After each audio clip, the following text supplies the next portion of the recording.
It's my great pleasure to welcome Tommy Ilicic, who's currently working at Accenture but was at Roche beforehand. He's a director for data and AI, and today he's going to speak about data and AI and how to improve the drug manufacturing process, in particular look at product issues to avoid write-offs. So welcome, Tommy. Looking forward to hearing your talk. Hi everyone, great to be here. So from my side and from Accenture side also welcome. I'm very thrilled that this year we are the platinum sponsor, and I hope I can bring you a bit closer to what Accenture is doing, and even let's say the whole life science industry, to tackle the issue of production deviations in manufacturing. And there are kind of four things I want to cover. First of all, I want to give just an overview of what's going on in pharma and what are, let's say, the big challenges, and then move a bit closer into manufacturing and what root cause analysis is and what deviations are, and then also to give like an overview how things are still being done nowadays and where the industry is sort of moving into, which is a more data-driven AI and automated approach. And lastly, I want to talk about something that's close to my heart, which is scaling AI use cases. So how can you, let's say, if you bring in a new way of working to the organization, how can you scale it across sites? How can you increase the adoption rate? Because at the end of the day, that's what matters to realize the benefit and to have a positive business case in the end. And you will notice I will not too much talk about tech, which is intended, because I saw that there's a lot of tech already today. So I want to really bring you closer to business and what it means and how can you improve, let's say, the life of the people working in manufacturing and in general in pharma. So a short background. Pharmas are very heavily attacked by so-called biosimilars. So there is a word which is called blockbuster drugs, which are essentially drugs that have been on the market for the last 15, 20 years, where all the big pharma companies made a lot of money. And now these patents are expiring, and as such, other companies sell them for a cheaper price, and that's a huge, huge challenge for the entire industry. And therefore, pretty much all big pharmas are investing heavily into R&D for the last couple of years. So they have doubled it, even tripled it. And what I want to show here, what I found really cool is, let's say, some bit of survey and research where we can see that a lot is going into neurological diseases, and then also still, obviously, oncology and cardiovascular diseases. And I think the interesting part is that it goes more and more towards personal healthcare. So it's less production en masse, but really low volume. And that shift really requires to rethink the entire industry, or let's say the entire end-to-end life cycle of how you produce and manufacture the drug. And it requires to bring in more data and AI. It requires to upskill the workforce, and it also requires to have leaner business processes. So here, also, when you think about manufacturing plants, especially here in Switzerland and all over the world, the new therapies and this shift to low-volume production really requires to equip and upskill manufacturing plants to be able to produce in much smaller quantities a bigger portfolio of different drugs. And therefore, there are a lot of different, let's say,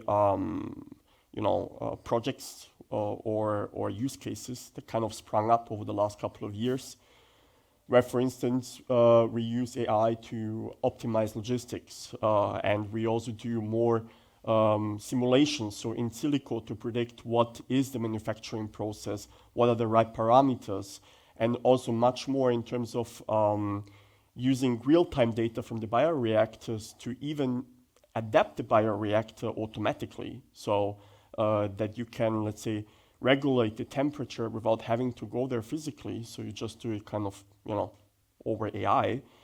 And it kind of even goes into this idea that you have sort of an app store for manufacturing plants that helps the subject matter experts, so operators and people in quality, to improve their daily business.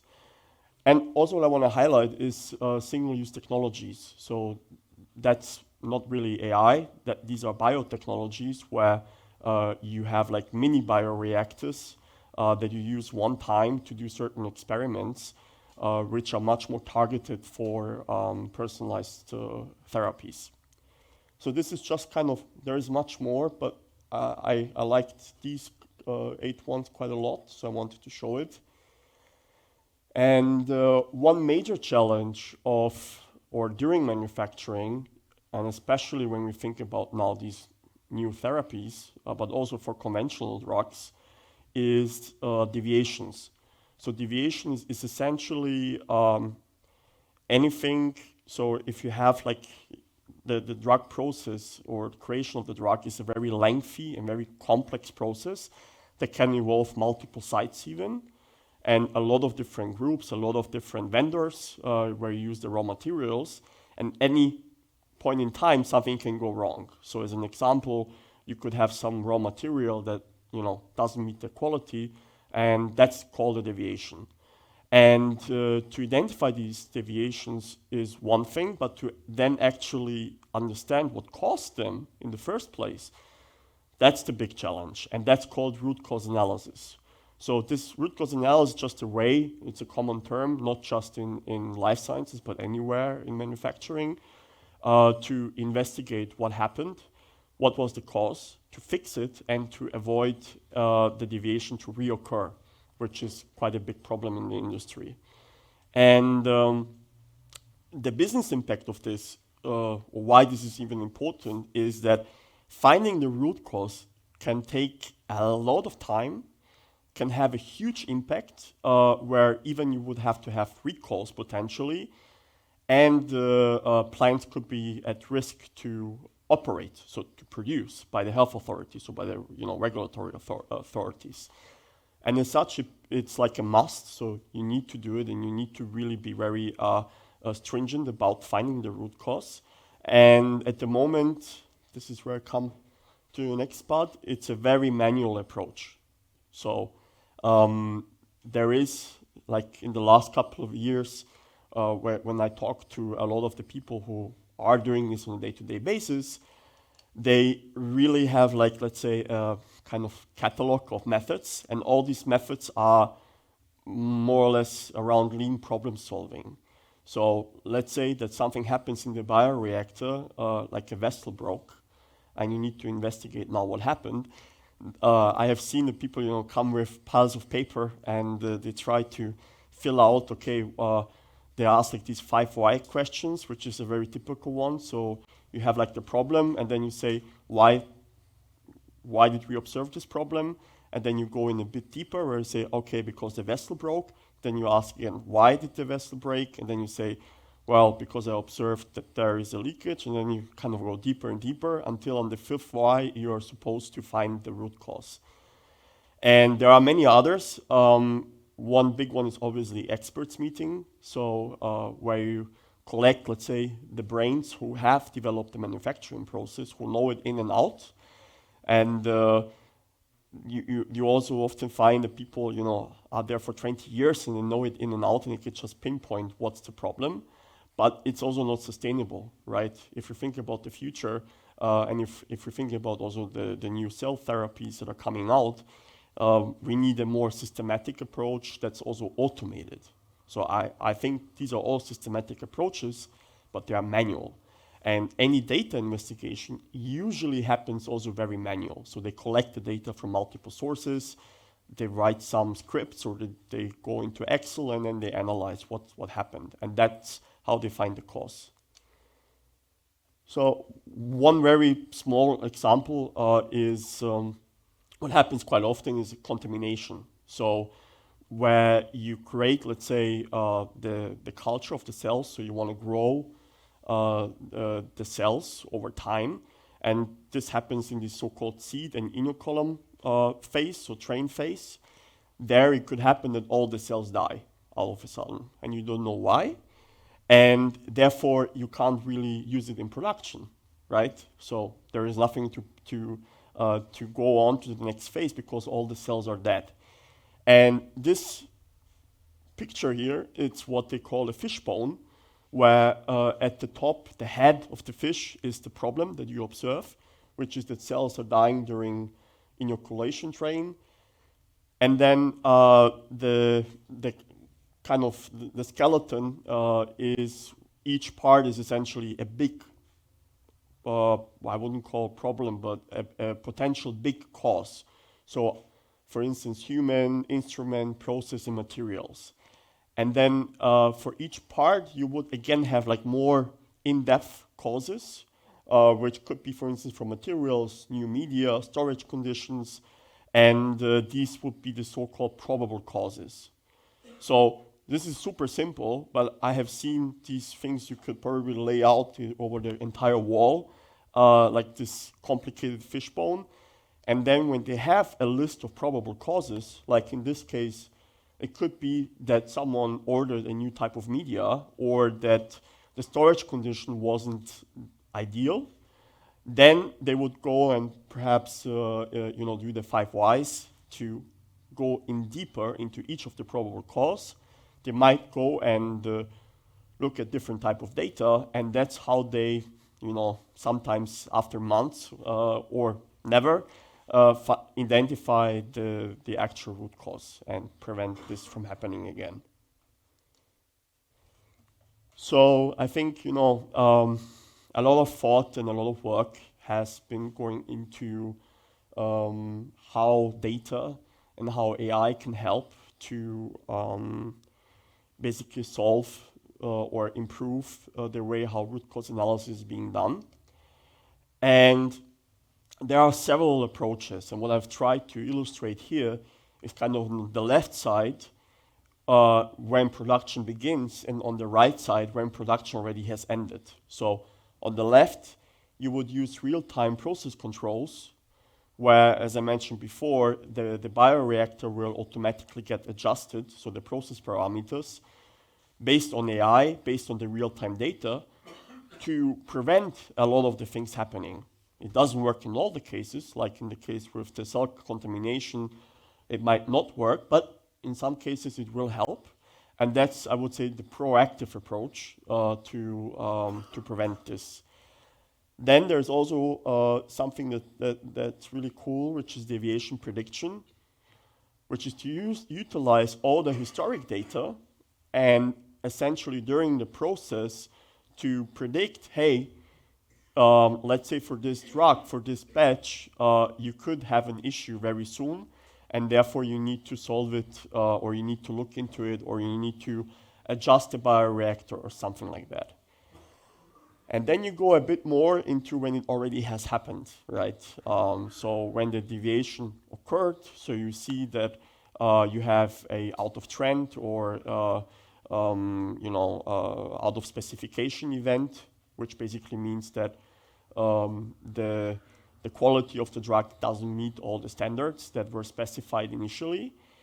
Then you need to go a bit more into exploratory work, where you use clustering or even much more advanced analytics to combine a lot of different data to identify nonlinear patterns between the data to understand that it might be not one part of the manufacturing process, but multiple parts of the manufacturing process that have caused this deviation.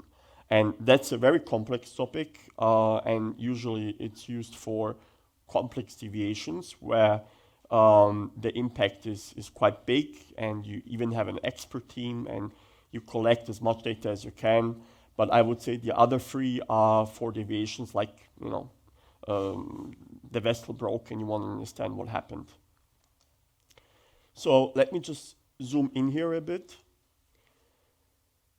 And what I want to point out here is, let's say, the methodology, and again, from the model point of view, there are many ways to tackle this. But from the methodology, if we want to cluster the deviations on the historic data, you could really help to understand causal relationships, right? So there are kind of two things that people do. One is where you look at on a group or department level, where was the problem? And it seems a bit obvious, but the production process is huge and the data is huge. And even when you have these records, which is usually in a system like Viva, that contains structured and unstructured data about the deviation. So it basically says, you observe something is broken, what happened, when did it happen, who was there, what was observed. You could even have pictures, inside if something broke. So a lot of, unstructured and sometimes structured data.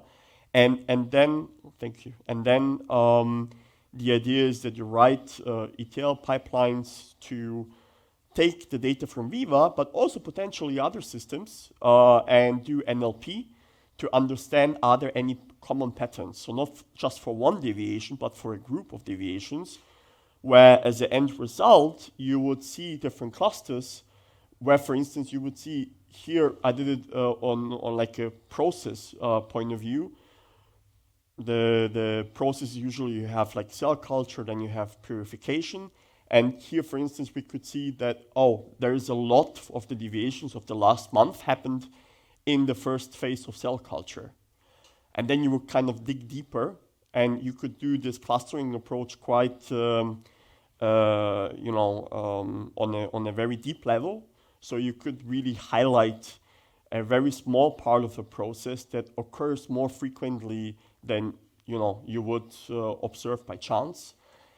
And that's an indication that something is not correct. And then you would look into what has been changed in that process in the last couple of months, as an example, and really then come up with a solution. And this worked quite well in a lot of the cases that we have observed. And the only kind of tricky thing is GMP, so general manufacturing practice process. Yeah, thank you.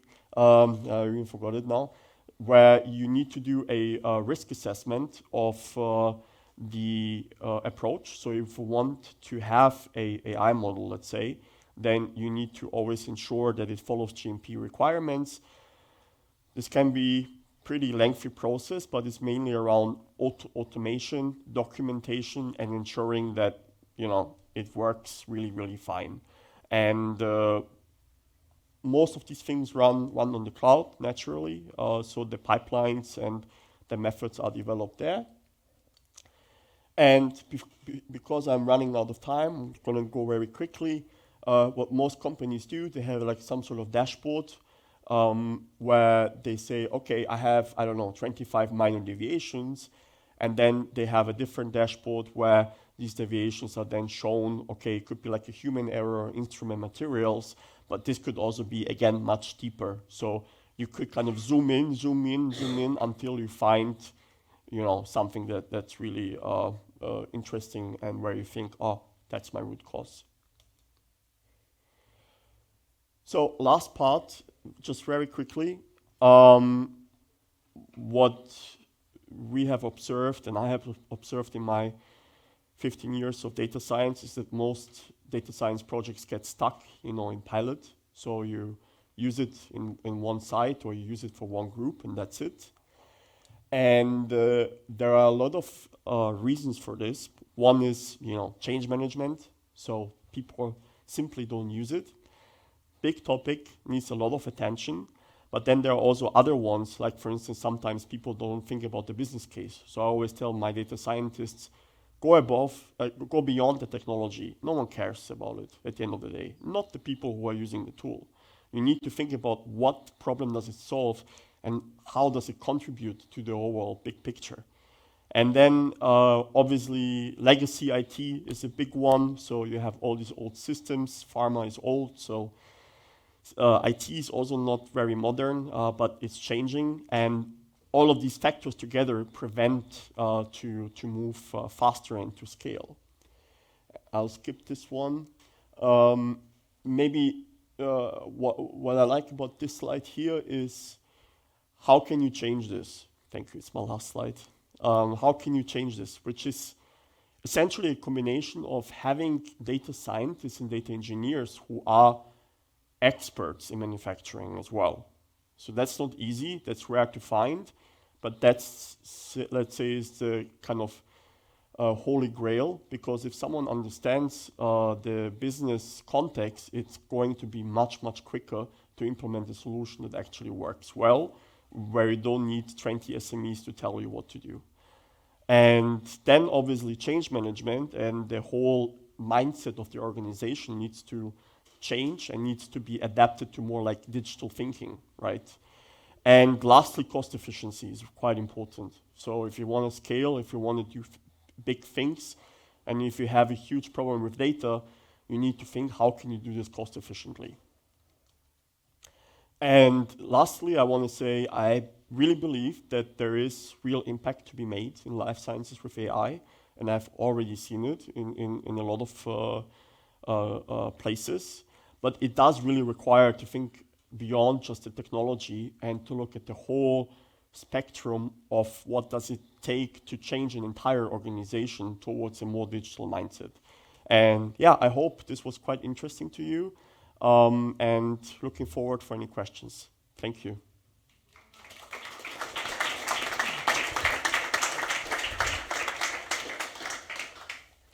Open the floor for questions. Yes, please.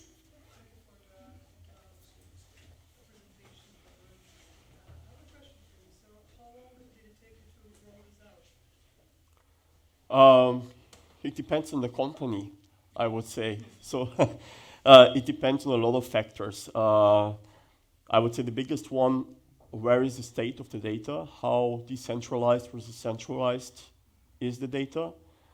And also how important does the business feel that this is a problem? So it can go from a year, I've seen it now that it has been done in a year, to multiple years. So it really, really depends.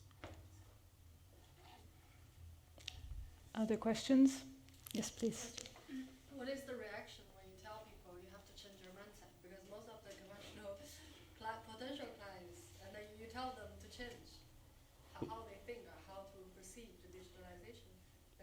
Yeah, it's a good question. It's a difficult one. My approach was always that the people who implement this really closely work with the end users.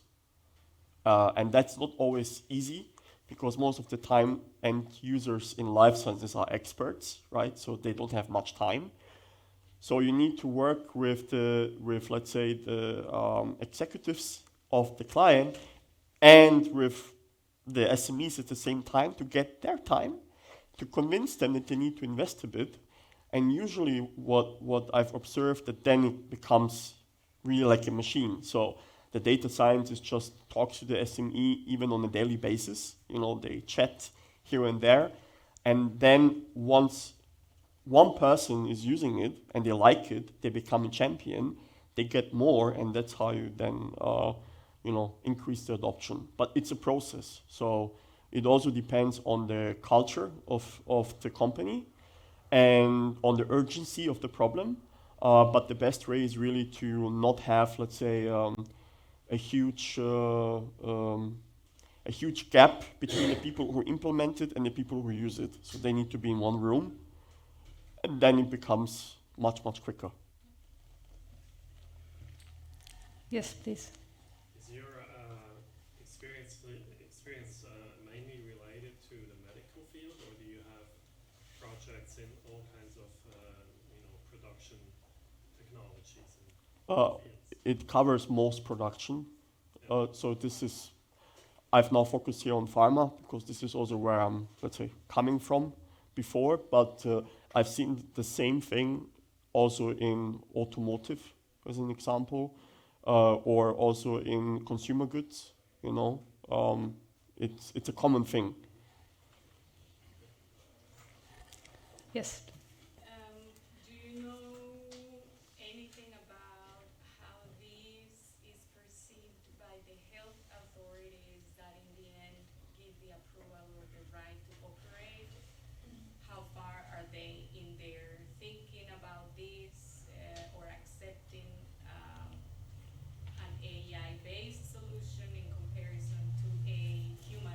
Yeah.